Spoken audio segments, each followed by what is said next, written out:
है, कोई हाउस को हाईजैक नहीं कर सकता। शुक्रिया, मेहरबानी कर हाउस को ऑर्डर में लाइए और हाउस को चलाइए। गौरव रामदास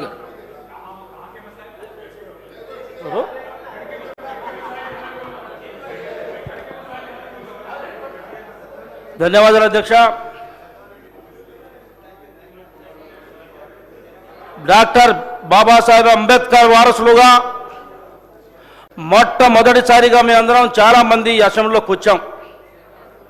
మా గిరిజన హరిజన బడుగు బలహీన వర్గాల గ్రామాలకు సంబంధించి విషయాలు మాట్లాడటానికి, తమ దృష్టికి తేయడానికి, తమరి ద్వారా ఈ ప్రభుత్వ దృష్టికి పోవటానికి, అభివృద్ధి కార్యక్రమాలు సంక్షేమ కార్యక్రమాలు చెప్పుకోవడం కోసం వచ్చాం అధ్యక్ష. ఇందిరాగాంధీ గారి పెట్టిన పార్టీ, ఇందిరాగాంధీ గారు పనిచేసిన పార్టీ, ఆ పార్టీలో ఎన్నో సంక్షేమ కార్యక్రమాలు అభివృద్ధి కార్యక్రమాలు ఇట్లా మొత్తుకునే వాళ్ళంతా కూడా కాంగ్రెస్ పార్టీ గాలి నీరు ద్వారా వచ్చిన వాళ్ళు అధ్యక్ష. అది మర్చిపోకూడదు, వాళ్ళని మీకు మనం చేస్తూ ఉన్నాం. వచ్చిన కాంగ్రెస్ తల్లి సోనియా గాంధీ గారి ద్వారా తెలంగాణ వస్తే వచ్చిన తెలంగాణని ఆగం చేసి, వచ్చిన తెలంగాణని అప్రపాలు చేసి, గిరిజనుల మధ్య గొడవలు పెట్టి ఇవాళ ప్రజల చేత తిరస్కరించబడి లబోదివోని మొత్తుకుంటారు. ఇక్కడ ఇట్నే మొత్తుకోండి, మీరు మీ గౌరవం పెరుగుద్ది అనుకుంటే ఇట్నే మొత్తుకోండి, మీకు మంచి జరుగుద్ది అనుకుంటే ఇట్నే మొత్తుకోండి. ఏం పాపం ఆమె మాట్లాడొద్దా? అంబేద్కర్ వారసులుగా గిరిజన హరిజన బిడ్డల వర్షంలో రావద్దా? 10 సంవత్సరాలు పరిపాలించి గిరిజనుల మధ్య హరిజనుల మధ్య గొడవలు పెట్టి ప్రజల చేత తిరస్కరించబడి అక్కడ కూర్చొని మనం మాట్లాడుతుంటే మేము ఆ మాటకు అడ్డం వచ్చే హక్కు మీకు ఎవరిచ్చున్నామని మేము మనం చేస్తూ ఉన్నాం. మీరు ఏదైతే మా ప్రభుత్వం మీద చెప్పాలనుకుంటున్నారో, మా ప్రభుత్వం మీద ఏం బదనాం చేయాలనుకుంటున్నారో రాసి ఇవ్వండి, స్పీకర్ గారు ప్రభుత్వానికి ఇస్తారు. అయినా నిన్న ముఖ్యమంత్రి గారు చాలా స్పష్టంగా చెప్పారు, మా పార్టీకి సంబంధించిన కంపెనీ ఒకటని మీరు అన్నారు, కానీ మీ 2 ఉన్నాయి అందులో. వాటన్నిటి మీద సిబిసిఐడి ఎంక్వైరీ ఏమని ముఖ్యమంత్రి గారు చెప్పారు. జనం ఏం చూస్తారు? బయట చూస్తారు మిమ్మల్ని, మీ డ్యాన్సుల్ని, మీ మెరికల్ని, మీ పేపర్లు వేసే విధానాన్ని బయట జనం చూస్తారు. ఎందుకు 10 సంవత్సరాలు పరిపాలించరు? ఎందుకు మీకు అంత ఈర్ష? ఎందుకంత మీకు కసి? కూర్చోవచ్చుగా, చెప్పినా ఒక మాట చెప్పినా కూర్చోవాలి అధ్యక్ష. ఏదేమైనా సరే బడుగు బలహీన వర్గాలకు సంబంధించిన మేము మా సమస్యలు మీ ద్వారా ప్రభుత్వం దృష్టికి పోయే విధంగా మాట్లాడేటప్పుడు, మా మాటలు మేము మాట్లాడేటప్పుడు అడ్డం రాజ్య హక్కు వాళ్ళకి లేదు.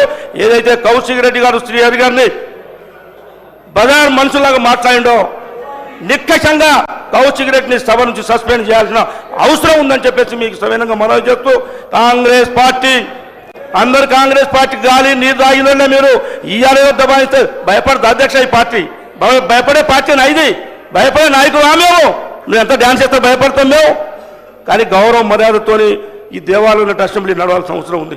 నడిపేయడానికి ప్రయత్నం చేయండి, కొత్తలో మాకు సలహా ఇవ్వండి, మేము పాటిస్తాం తప్ప మీరేదో భయపెడితే, మీరేదో ఆడిస్తే, మీరేదో డ్యాన్స్ చేస్తే, మీరేదో పేపర్లు ఇస్తే భయపడటానికి ఎవరు లేవు అని మీ ద్వారా తెలియజేస్తూ, ఏదైతే కడియం శ్రీహరి గారి మీద బజార్ రౌడీలాగా ప్రవర్తించిన కౌశిక్ రెడ్డిని ఎమ్మటే సస్పెండ్ చేయాలి అని చెప్పేసి మీ సభ ద్వారా తమకు తెలియజేస్తా ఉన్నాను అధ్యక్ష. Thank you.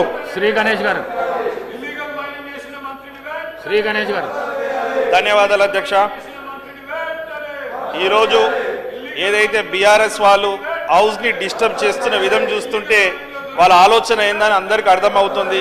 నిన్నటి నుంచి వాళ్ళు డిస్టర్బ్ చేయాలి, కానీ లేనిపోని అన్ని ఆరోపణలు చేసి డిస్టర్బ్ చేస్తున్నారు. అదే మాదిరంగా ఈరోజు కూడా గౌరవ సభ్యులైన కడియం శ్రీహరి గారిని కూడా అగౌరవపరచడం, వారిని బెదిరించే విధంగా చేస్తున్నారు. గౌరవ ముఖ్యమంత్రి గారు చెప్పారు, వారు చెప్పింది సిబిసిఐడి ఎంక్వైరీ కూడా చేస్తా అంటే కూడా వారు అదే దాని మీద నిలబడడం చాలా దురదృష్టకరం, అవమానం చేస్తున్నారు. ఇది ఎలా ఉందంటే వీళ్ళ వ్యవహారం అధ్యక్ష, క్రైమ్స్ చేసినప్పుడు అధ్యక్ష, క్రైమ్ చేసే అతను ఒక్కరుంటే సహకరించిన వాళ్ళు ఇంకా 2-3 ఉంటారు. సైబర్ క్రైమ్ కావచ్చు, ఏ క్రైమ్ చేసినా కూడా అదే మాదిరిగా ఉంటుంది. ఈరోజు నేను సభకు మొదటి నాడు చూస్తున్న పాడి కౌశిక్ రెడ్డి ఏ రోజు కూడా సభని మంచిగా నడిపియలే, ఎప్పుడు గొడవ చేయాలి, డిస్టర్బ్ చేయాలని ఆలోచిస్తుండు. వారికి పూర్తిగా సహకరిస్తున్న వ్యక్తి వారి పక్కకున్న పల్లా రాజేశ్వర రెడ్డి గారు. కేటీఆర్ గారు, హరీష్ రావు గారు ఈయన ఏదైతే తప్పు చేస్తున్నారో వారికి సహకరిస్తున్నందుకు వీరి మీద కూడా కాదు, వారి ముగ్గురు మీద కూడా చర్య తీసుకోవాలి అధ్యక్ష. వారి ఈరోజు సభల పద్ధతుల మీద మాట్లాడే అవకాశం గురించి అందరూ వెయిట్ చేస్తుంటే కావాలని నిన్నటి నుంచి సభని డిస్టర్బ్ చేసుకుంటూ, ఆనాడు కూడా డిస్టర్బ్ చేసుకుంటూ మమ్మల్ని అందరినీ మాట్లాడే చేస్తుంటూ ఈరోజు కాంగ్రెస్ ప్రభుత్వం మంచిగా పని చేస్తుంటే ప్రజల నుంచి ఎక్కడ పేరు వస్తుంది అనేసి హరీష్ రావు గారు, కేటీఆర్ గారు ఫస్ట్ టైం ఎమ్మెల్యే అయిన పాడి కౌశిక్ రెడ్డి గారు బాల్య వయసులో చేస్తే తప్పు ఏమి కాదన్న విధంగా రోజు వారికి ప్రోత్సహించి వారితో తప్పు చేపిస్తున్న వాళ్ళు హరీష్ రావు గారు, కేటీఆర్ గారు, పల్లా రాజేశ్వర రెడ్డి గారు అని సభకు తెలుస్తున్నాను. వారు ఆ రోజు కూడా బ్లాక్ మెయిల్ రాజకీయం చేసుకుంటూ ప్రజలను తప్పుతో పట్టించి ఎలక్షన్లో గెలిచారు. వారి బిడ్డని, వారి సతీమణిని వారిని గెలిపియకుంటే ఆత్మహత్య చేసుకుంటా అని చెప్పి గెలిచిన ఆయన అదే బ్లాక్ మెయిల్ కు పాల్పడుతుండు. ఈ రోజు కూడా ఇలాంటి వాళ్ళు సభలో ఉండడం ద్వారా రానున్న అన్ని సెషన్స్ కూడా ఇబ్బందే. కాబట్టి ఈ సభ అనేది ప్రజలకు మేలే విధంగా ఉండాలి, ప్రజలకు మేలు చేసే చర్యలు తీసుకున్న స్టెప్స్ ఉండాలి. కానీ వీళ్ళలాగా ఉండే డిస్టర్బెన్సే నిన్నటి నుంచి ఇదేంది అధ్యక్ష, చిన్న పిల్లలు లేక వీళ్ళు ఇక్కడ డ్రామా చేసుకుంటారు.